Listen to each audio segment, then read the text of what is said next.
Good afternoon, everyone, and welcome to this week's Ask Me Anything with Uniform Recruitment, the OPP. I am Staff Sergeant Mary Lou Schwint.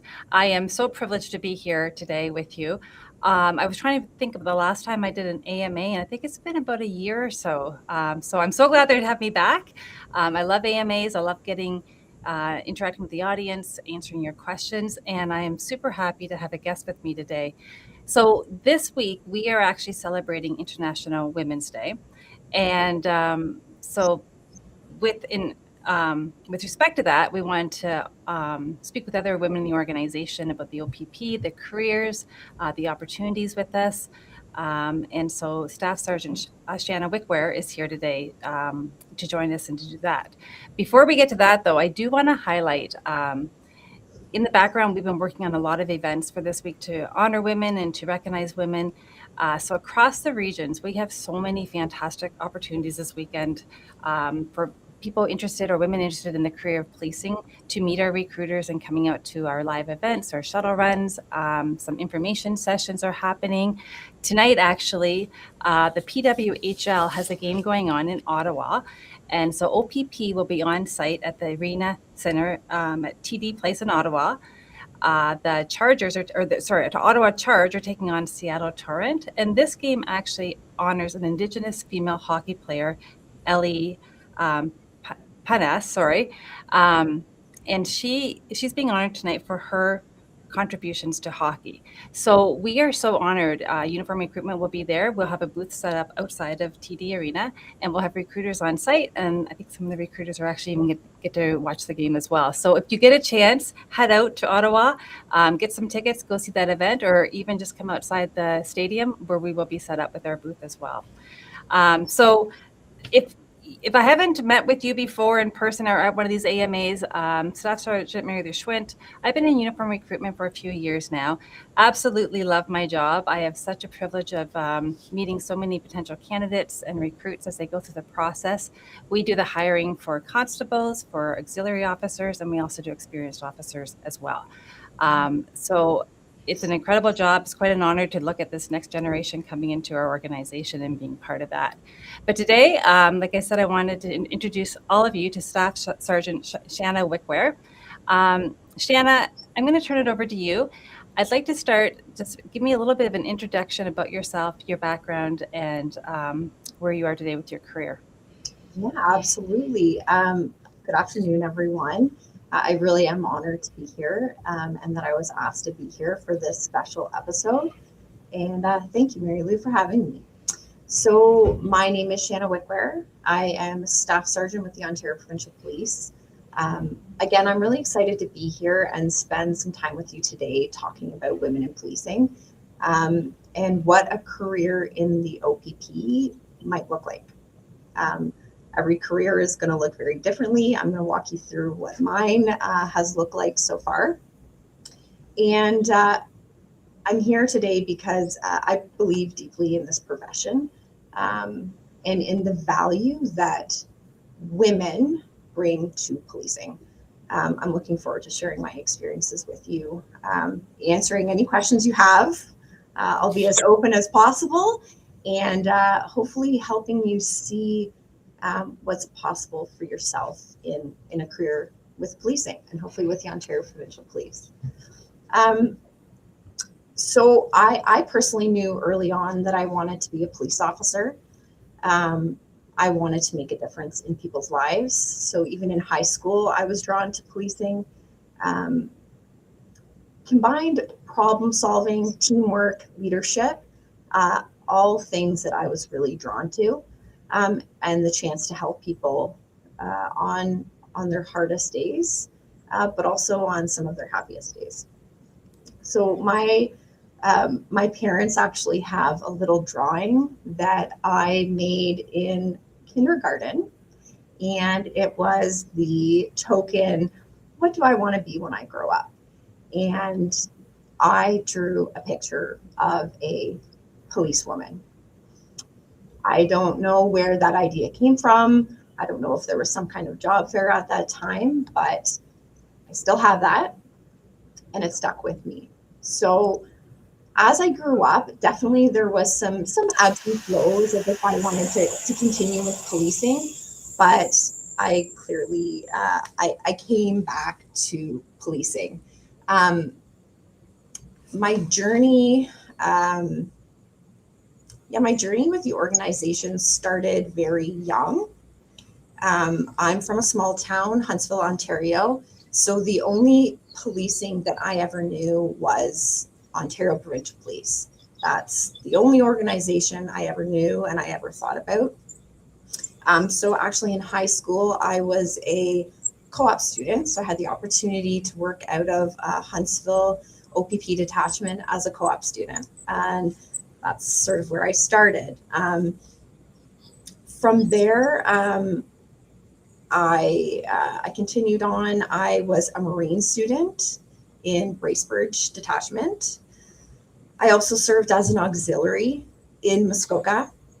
And then I was also a cell guard in Bracebridge OPP Detachment before I was hired.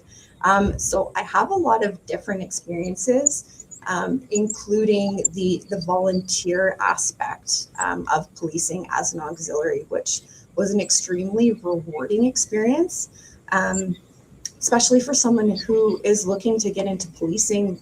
It just those early experiences, they really showed me the impact of policing, what it can have on people and communities, and definitely solidified my passion and my drive to become a police woman. Like I really I love this. I yeah. for those of you watching, I actually just have met Shannon the last year, kind of at events or different things. So it's for me to sit here and listen to your career and your background. I had no idea about any of this. I knew about the more recent stuff, but Yeah. those steps that you took to get into this career are incredible. And a lot of people don't know those avenues are available. Like there is a student employment program. There are auxiliary opportunities like you're talking about, getting involved, volunteering, which is a big part of our process as well. And being an auxiliary officer with the OPP, you get the opportunity to, be around the policing environment and do ride-alongs and do community service, right? So, like you said, really solidifying why you want this career and if it is the right career for you. So, Mhm. this is fantastic. Sorry, I interrupted. Go on. Oh, no problem. It's I when I sit back and I actually, before doing this, I sat back and I thought about the things that I have done to get to where I am today.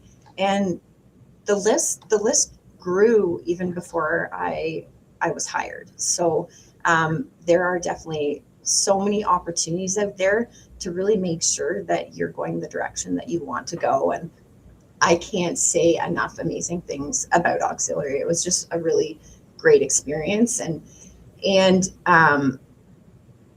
it inserts you into the community in ways that you may not have in other opportunities. So yeah, it was really great. So from high school, I went into police foundations. I did 2 years in police foundations at Fanshawe College in London, and then I was still pretty young and decided I could probably do a little bit more schooling. So I completed an additional 2 years. It was an applied degree program called Police Studies, and that was run through Georgian College. When Georgian was in Aurelia, I believe the program is now run out of Barrie. It was another great program, and through that Police Studies program is actually when I became an auxiliary. So that was sort of my bridge to becoming an auxiliary. And you mentioned Police Foundation. So we get a lot of questions about the education requirement for our application process and for becoming a constable. Police Foundations absolutely is a fantastic program to take if you're interested in policing. A lot of them are the 2-year programs, and we do hire a lot of students that have gone through that. Um, People, I think there's a misconception though that you have to take the police foundations. Mhm. That is not a requirement. Like I said, it is a fantastic option, and we do hire a lot of people from it.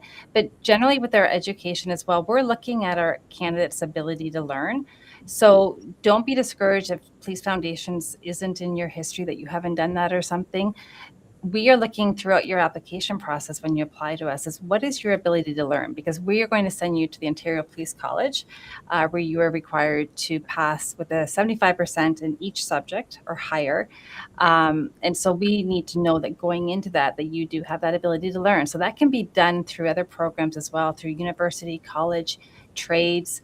Some military is another good avenue as well.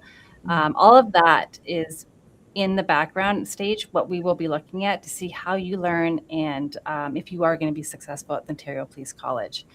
And then, yes, actually, I just screened a application today of a Police Foundation student applying for the auxiliary program to complete while they're in school for Police Foundation. So fantastic opportunity for them to do that as well during that time. Yeah. I didn't know that you'd done that. Mm-hmm. Yeah, it was. So I was in the program all through college and just outside of college until I was hired, actually. Yeah. And volunteering is a big part of it. There's a question, I think, in the chat there about volunteering, about how important it is. I think when you think about your whys, why you became a police officer, or why you want to become a police officer, the majority of us are going to say is because we truly care about our communities. We want to give back to our communities, right? We want to be involved in our communities and do good things.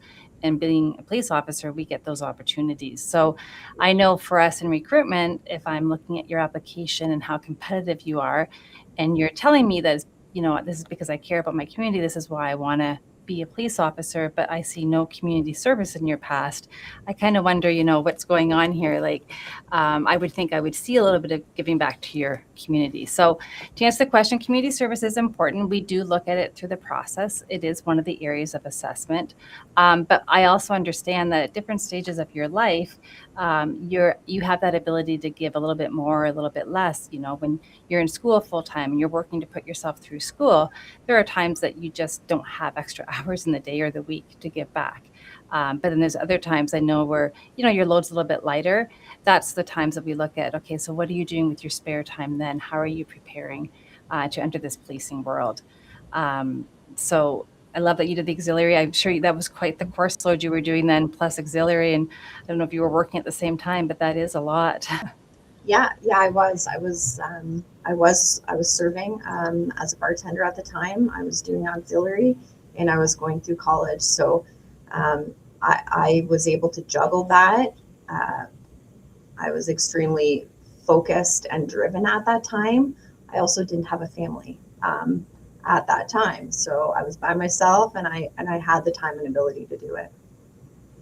And you just mentioned not having a family at the time. There is a question too in the chat about someone's a mother interested in placing, but has concerns about how much time they may be required to be away from their child. So let's touch on that. So there's a couple things to this. The training, that is one component of it. When you get hired by the OPP, you spend changing about 3 weeks, say, at the Provincial Police Academy, where we get you your kit, you meet your fellow recruits, you do some initial training, some onboarding with us. Then you do about 3 weeks of online learning, and then you go down to Ontario Police College. So in total with the training, initially you're away for about 4 months there, and then you're back. You're home weekends, though. It is just Monday to Friday. You are home weekends.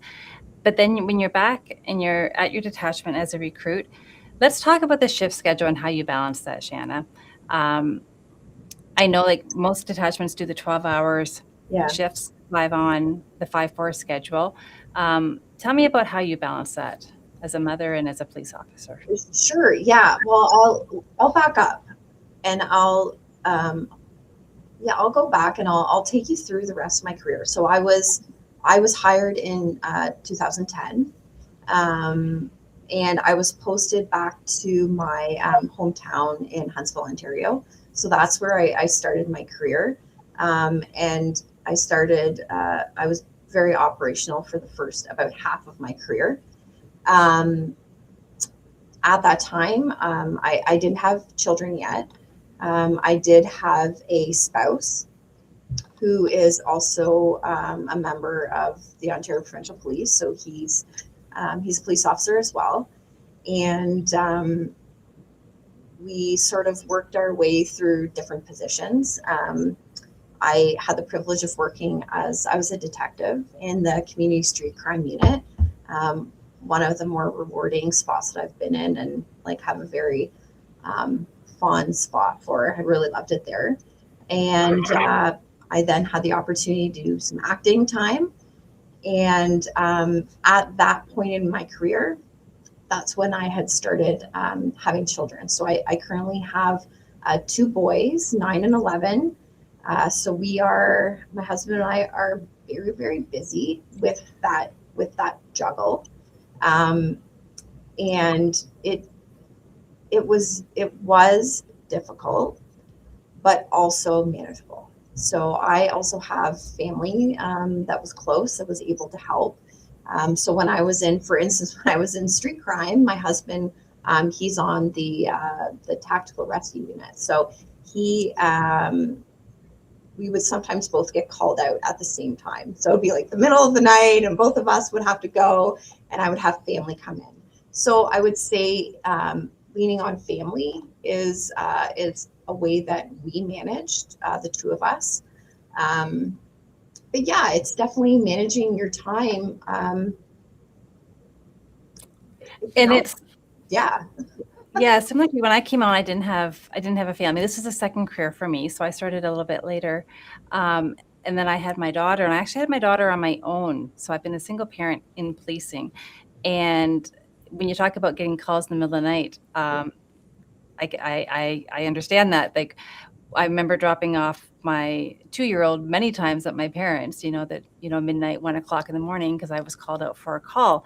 Mhm. And that it is, like, you need your community, you need your support system, and that's what it is. It is absolutely manageable. Are there tough times with it? Absolutely. Any career, any job you do, I think there's gonna be challenges to it for sure, but absolutely rewarding. And my daughter is 16 now, so of course she doesn't need me anymore. As we know, 16-year-olds don't need but we have an incredible relationship. And one of the things I absolutely treasure so much is her relationship with my parents, because they were played such a big role, and same with my brothers, extended family, and even some friends. She's got like second moms, she calls them. And because I've relied on them through my career to kind of be there when I couldn't be. But my daughter also understands, when I can't be there, why I can't be there. So I think having those supports in place and having people that really believe in you and are there to support you it's definitely manageable then, for sure, and so rewarding. Absolutely. Yep. Yep. So Uh, currently, right now, I'm in a executive officer position. So right now, I'm a staff sergeant. So from acting in Huntsville Detachment as a sergeant, I then went to Halliburton Detachment. So a small little place in the middle of the woods. I was a staff sergeant there, where I was the only female sergeant, and that was another rewarding experience that I really, really enjoyed. From there, I ended up in general headquarters in Aurelia. So currently, I'm an executive officer. I'm a staff sergeant who works directly for Deputy Commissioner Carrie Dart. So it is a role unlike any other in the OPP. Very hard to describe. It is high level, it's fast paced, requires strong political acuity, that's for sure. And it is an opportunity that actually grew out of professional relationships built through an opportunity I got to attend the International Association of Women in Policing. So I really wanted to mention this because I've had these steps in my career, and I look back and you think, who has helped you get to where you are today? And this opportunity to go and be surrounded by a group of women police officers, super strong group of women, has lended me the opportunity to be where I am right now, and currently being mentored by the highest ranking, one of the two highest ranking women in the Ontario Provincial Police. So again, it goes back to, connections and support, like you mentioned, your support network built with surrounding myself with super powerful women. Yeah. And I love that you said that, because I actually went to one of those IAWP conferences about a year and a half ago too, and I came away with that same takeaway almost, is like, as women in this career, it's so important that we build each other up and that we're allies for each other. And I think that, and I see this in the application process or all the time with female candidates, is we like to apply, or we like to put ourselves out there when we feel like we're 120% ready. Like, we cover all the bases, where often our male counterparts, they're 70%, they're like, yeah, I'm good to go. They have that confidence, or like, I can do this. For whatever reason, women, we tend to want to be that 120%. And so it's reminding us and reminding our colleagues sometimes, is that you're doing a fantastic job. And that position over there, you would be fantastic for. You think you don't have it all yet, but you actually do. Like, look around, and building each other up. I had this conversation actually with a coach at my gym the other night. We both coach, and we were both in there about 8:30 at night to get our workouts in. And after we worked through together, it just happened we were both there, so we did the same workout. And after, she kind of said to me, I'm just disappointed. Like, I wish I'd gone heavier on the weights. And I kind of started like, I said, are you kidding me? I said, right now, look what we're doing. It's now 9 o'clock at night. We just did a workout. I know I wanted to rather be on my couch, or, laying in front of the TV. I said, but it just struck me as like, here's a woman I just think so highly of, and she's so incredibly in shape. She works full time, has 2 daughters, and she's in the gym late at night working out, and she's still questioning that it wasn't good enough, right? So building each other up in this career, and I think that message and that feeling is getting stronger and stronger through our organization, which is amazing. Yeah, I agree with you, Mary Lou. When I think back to when I first got on, and there weren't many women officers in my detachment, and I created a few a few tight relationships back then, but majority of them were with men.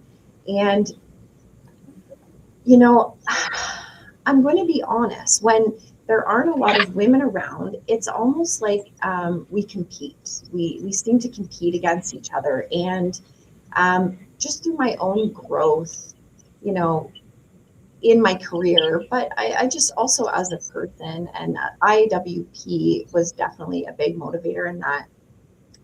I'm telling you, like, to have that group of women around you and working together, it just works so much better. We're not competing against each other. There's so many positions in our organization, and everywhere else for that matter, that yeah, we're all just doing our own thing. Let's help each other out and get to where we're going. And I think that's a really pivotal moment. It was for me, I know, it's like, you start to realize that they're your allies, they're not your competition. Our organization is huge. We've both, like, you've talked about, the opportunities you've had, and you're only partway through your career. Like, there's more to come. There's so much out there for women. If you are looking at policing as a career, there's so many opportunities and so many avenues to go down that you don't even know about. And actually, one of my previous superintendents said to me at one point, when I was looking at going into a promotional process or not, I said, well, I'm pretty happy with my position right now. I don't, there's something there that I don't know if I need this. She's like, but you don't even know what jobs don't exist yet, like, that are coming up. And that kind of struck me too, is like, we don't even know what's coming down the pipeline yet, like what we could be doing before the end of our careers, and the people that we're hiring now, what opportunities they're going to have. There's stuff there that we don't even know, and it's so exciting to be part of that. We do have a question in the chat. Do mentorships and leadership opportunities differ for women? What do you think of that, Shana? Oh gosh, I've just had so many opportunities, and they did start through IWP. So when I went on this conference, this group of women came back, and I was kind of part of that first little group who started what we call a MSN. It's a member support network, and it's called WIC, Women Igniting Change. How cool is that? And this is a network specifically for women and men as well, allies who want to be a part of it. And you can directly find a mentor right off there. There's also different programs. We call it DCCP. Mary Lou, I'm not sure if you know the acronym for that, but it's another program that is run with the OPP, and you are directly matched with a mentor.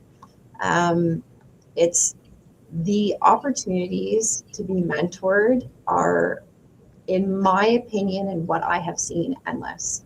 Yeah.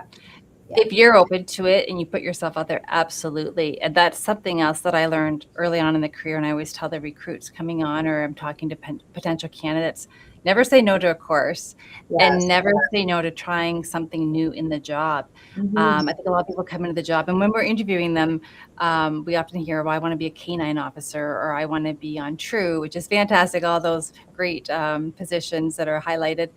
But don't pigeonhole yourself, because 30 years career, there's a lot you can do in it. And like I said, there's opportunities that you don't even know are going to come your way. Don't say no to them, because you never know. You're going to try something and all of a sudden that's sticking with you. Or maybe you do it for a few years and then there's something else you want to explore with the OPP. You can do that. So, and I think if you're open to that and you're a good worker and a hard worker, that those mentorship and leadership opportunities are going to be coming at you. There's no question about it. Mm-hmm. Yeah, women, I find, sometimes assume that we need to fit into a mold, but in this profession, it just, we need diverse perspectives in every single area within policing. And I can only think of one unit within the OPP that there has never been a woman, but I feel like one day. Not yet. Not yet. Not yet. Yeah. But every corner of this organization you look, there are super cool women doing lots of really cool work. I had the privilege of working with one of the first canine female officers. And not only is she a fantastic canine officer, she bakes incredible cookies on her off days and brings them to detachment. So it's amazing. And again, the stories that, like her backstory and her history, fascinating. So taking the time to get to know your colleagues as well. And you mentioned even at detachment, like there's only maybe a few women initially when you started or something, but getting to know the people that you're working with, the other women that you're working with, and creating that network. But also, you also mentioned the men who are allies for us. There's so many fantastic male leaders in this organization that I know I look up to and that I go to for advice and mentorship. And they are ready, willing, and able to assist at any point. So I think that's important to mention as well. Yeah, my Next.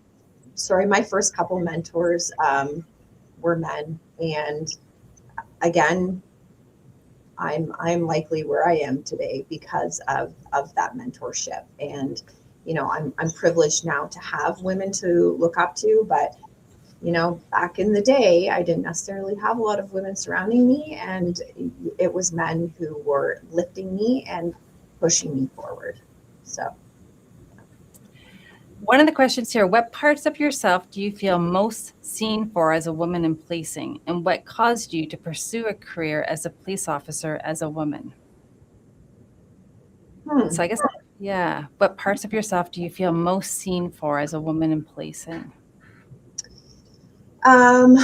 So that's going to be obviously a personal question for every or answer for every single person. For those who know me, I'm pretty decisive. I've got a strong personality with an opinion to follow, and that's probably what people would say about me. I enjoy being in a leadership position. I definitely thrive in it, and that's probably what people would say about me. Yeah.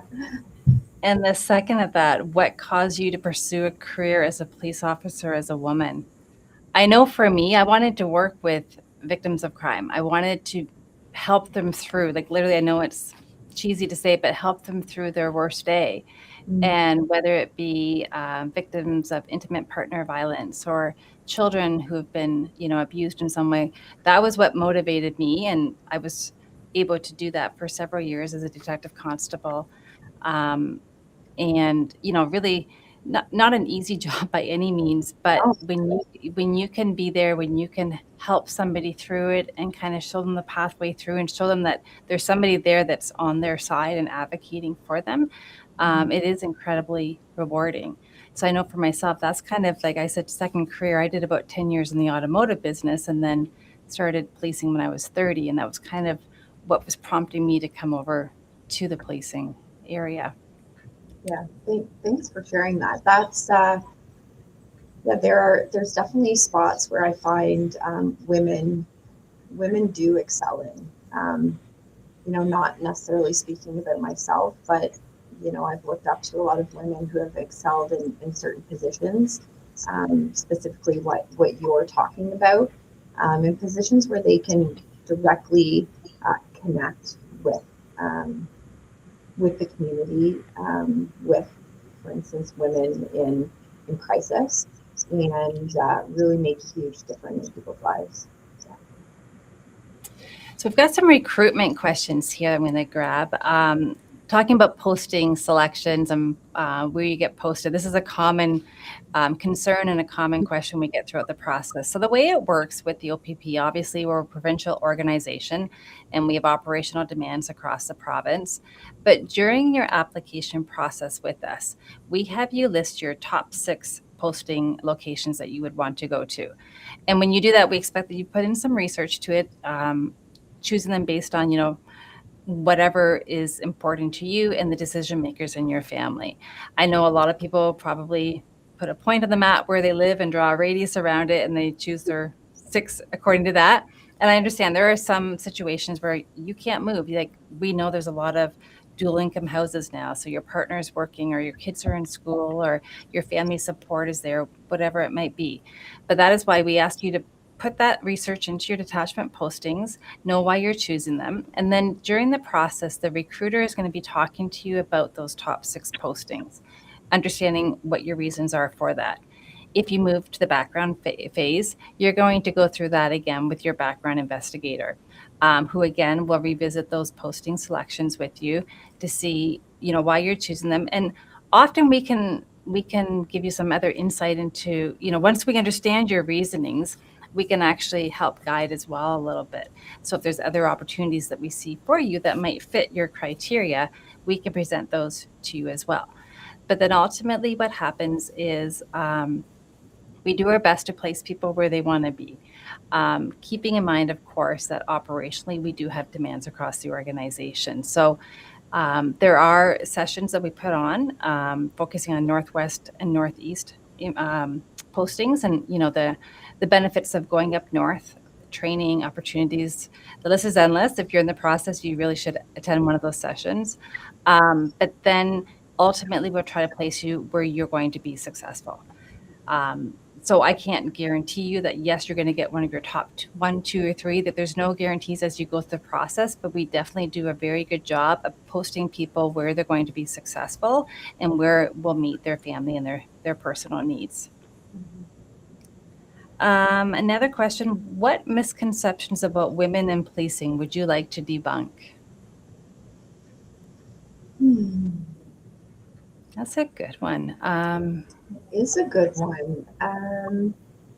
You know what I get actually off duty all the time is, you don't look like a police officer. Oh, definitely. I've got long hair right down to the back of me, and when I am off duty, I don't look like a police officer either. So No, and they say you're too nice to be a police officer. And I I'm like, get the well, question. Well, good for you, Maru.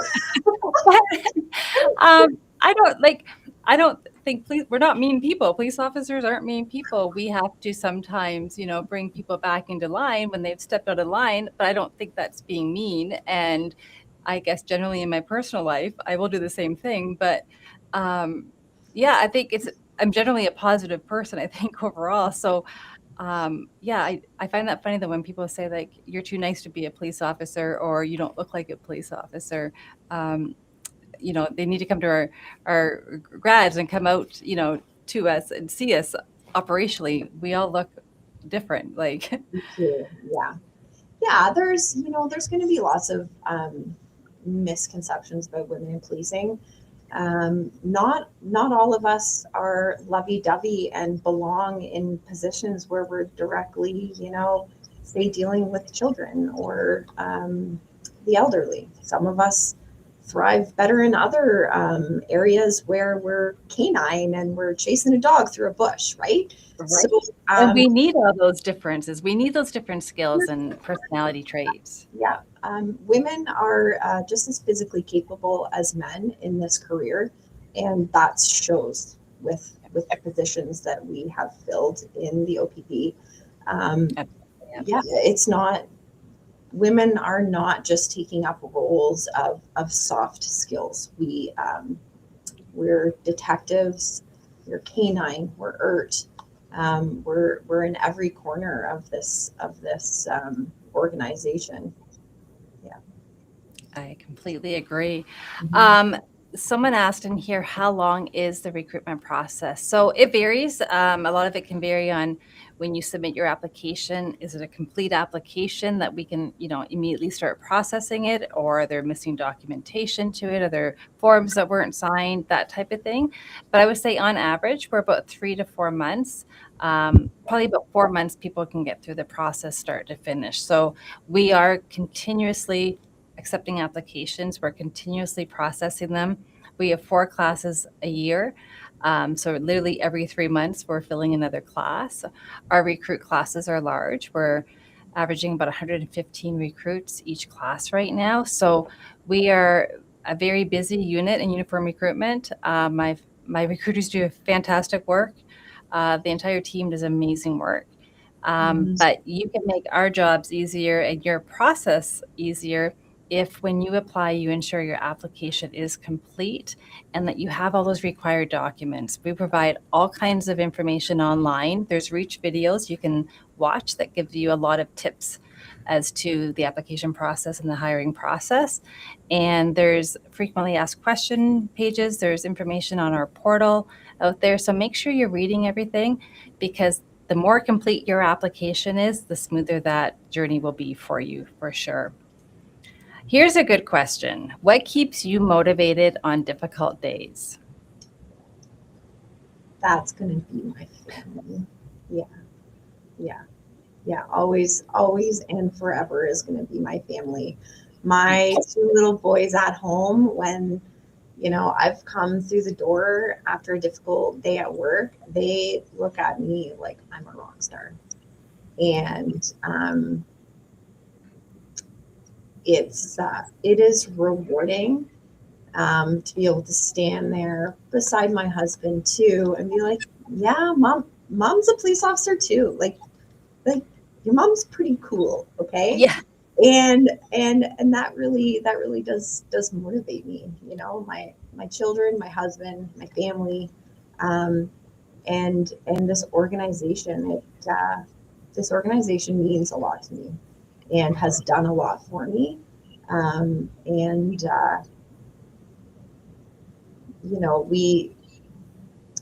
we are here for our communities, right? And that motivates me to keep going when you're having a rough day. Is there are people out there who need us, and that's why we're doing this job. that's fantastic. I couldn't say it any better. Yeah, it's remembering your why on those Mhm. difficult days, right? But then also when you've got those two little boys for you to go home to at night and get those hugs from, like, yeah, that's what keeps you going for sure. Yeah. Another question here, kind of linking into this, is how do you manage your stress and the work related stress and balance that with personal well-being? So what do you do for that?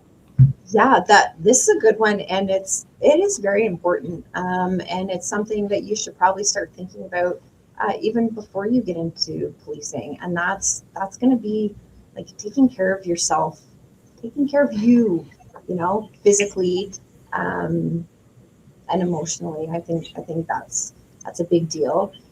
For me, I learned a little bit later on into my career, once I had a family, is boundaries. Um, Boundaries are super important, and they help keep us healthy mentally, right? Um, Knowing when to unplug, that's a big one. It's a huge And one. sort of disconnect from work, and that goes along with your boundaries too, right?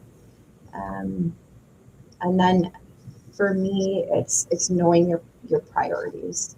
So my family comes first, always and forever. And then I'm an extremely dedicated person to work, but I need to always keep my priorities in line. It's important. Every time I get asked that question, I think back to Oprah. And now I feel like I'm dating myself to this generation because they may not know Oprah. But she always said, you got to look after yourself first, because if you don't look after yourself, how are you ever going to look after everybody else? Right. So I will literally remind myself of that some days where I know I'm really pushing the limits on, what I'm doing and my schedule and everything, to step back and say, okay, so I prioritize my fitness. That's how I do it daily, is that workout has to get in, whether it's 6 in the morning or if it's 9 o'clock at night, whenever that may be. And then but in saying that, giving myself forgiveness if I'm going to miss a workout, that's okay too. Sometimes you need to prioritize that rest, or maybe that walk outside with the dog is going to do more for me than that gym visit, right? So it's also giving yourself that permission and that forgiveness that you don't have to be everything 24/7, that we need downtime too. Yeah. And that disconnecting and unplugging, is so important for sure, and setting those boundaries. So thank you for that. No problem. Nutrition, huge. Gotta drink your water, ladies. Very Yes. important. We have Well, to I'm drink. protein. I'm a big protein advocate. So Uh, more protein. Another, like, keep your hobbies and your enjoyments outside of policing, right? You got to keep friends that aren't all in policing, um, and that's what helps keep us grounded, right? Our family, our friends, our hobbies, exercise, nutrition. Yeah.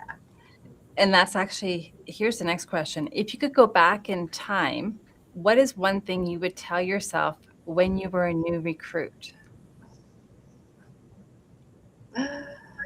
Oh gosh, I don't know why that just like immediately got me emotional. Uh, It's hard to believe how, like, it feels like yesterday, eh? But yeah. we hear that when we first come on the job, that the time flies. It really does. Like, Mhm. I look back, I think I was so excited, and but I feel like just slow down and take it all in. Like, Yeah. enjoy the moment. Don't be so worried about, tomorrow. Enjoy today. Enjoy what you're learning now. Yeah. Because if you work hard, um, and you're dedicated, all these good things are going to come to you. Absolutely. Yeah, I was young, right? So I had life by the horns, and um, was super excited, super dedicated, and I wanted to do it all. And I would Yes. just tell her, like, you're absolutely going to get there. There are going to be some super amazing days that you'll never want to forget, and there will be some tough days. And um, that's something you got to remember. Like, there's going to be tough days, but you're going to work through it. And the reward on the other end is just makes everything worth it. Yeah. One of the things, I don't do the interviews anymore of potential candidates coming in or the experienced officers, but when I did, one of the things I started hearing, and I just love hearing it, is that more and more people have some sort of therapist or counselor set up, for themselves already when they come into this profession. Okay. So I think that awareness, I don't think was there when I came on. Um, and we have a healthy workplace team with this organization. Mhm. We have a lot of supports when it comes to mental health. And even family supports, all kinds of supports there, Yeah. and knowing what those supports are. But the thing is, it's having those in place before you realize you need them, I think. And now that when I talk to recruits, I always try to emphasize that is you're coming in and everything's fresh and new and everything feels good, but you're going to have those tough days, and there might be a time where you're struggling, and then all of a sudden you're trying to reach out and find a counselor, find a therapist that you connect with. Do the work ahead of time. So get that relationship built ahead of time, so that, and do those check-ins, because then if something comes up and you're like, you really are struggling and you need someone, you've already got that relationship there, and there's the supports are there with this organization. You can make those connections. Do that early on do at the beginning of your career, and that's I think the best thing you can do for yourself as you come into this profession. That is such great advice, Mary Lou. That's wonderful. Absolutely. Yeah. Yeah. So I think we're gonna. Oh my gosh, time flies. Um, I'm going to, I think, wrap this up with a couple of things here. I do want to give an awareness piece out. There is an event happening up in Sault Ste. Marie this weekend on Saturday. It is called Inspire Women in Emergency Services, and OPP Uniform Recruitment will be there on site. This event is running at the Machine Shop in Sault Ste. Marie. And there are going to be so many organizations represented. I've actually got a page of them here because there's no way I was going to remember them all. But Bruce Mines Fire Department, Canada Border Services Agency, Paramedic Services, MNR, Solicitor General, North Shore Health Network, Sioux Area Hospital, Fire Services, Sault Ste. Marie Police Services. The list goes on. This is a drop-in event open to the public. We actually argued in our unit about who was going to go up to support the recruiters in the region for this event, because it just looks like so much fun. So if you are in the area this weekend, make sure you stop by. That is Saturday, and it is running from 1 o'clock to 5 o'clock p.m. Again, we are out at out in Ottawa today for the oh my goodness, PW. This is where my brain, too much talking for me. Ottawa Charge taking on the Seattle Tour and the PWHL game tonight. So make sure you stop by, see our recruiters at that event. They'd love to talk to you, love to visit with you. There is a final question here. So I'm going to throw this at you, Shana. What kind of impact do you hope your work has on other women? Oh, okay. I hope that things I have done and perhaps struggles that I have had make the path just a little bit more worn down and easier to travel. It is important that women have a seat at the table, and we are there, right? So I hope things that I have done have made life just a little bit easier. Yeah. I love that. Thank you so much. I know that this was not on your bingo card to be participating in this AMA today, but I absolutely love and appreciate that you did. I learned more about you, and I respect so much the work you do and the success you're having. It was lovely to get to know you. For those of you that joined us on Facebook or Instagram today, thank you. If you have any questions at all about the OPP uniform recruitment process, visit us at OPP Careers online. There's tons of information there. There's links there, and you should be able to find what you need. Other than that, join us for our next AMA, and we will be happy to meet with you and speak with you. Thanks, everyone. Thank you.